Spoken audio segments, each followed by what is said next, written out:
I'm delighted to be part of this exercise of rethinking undergraduate education.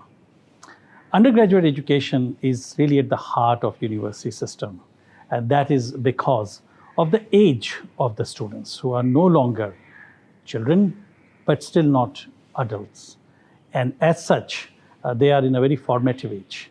They have an idealism, they are curious, they are fresh in their thinking, and it's a great opportunity for universities to work with these young people, to help them develop a critical view of the world, a creativity towards the world, and to be able to work with causes like social justice, and to do well for themselves and to help others flourish as well.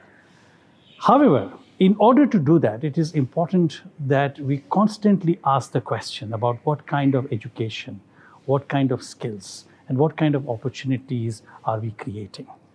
The entire globe changes, the technological developments, the communication, industrial developments, changes in social thought happens, and it is important that universities respond to that to ensure that this wonderful opportunity they have of working with these young people is taken to its full potential. And that is what we are doing today.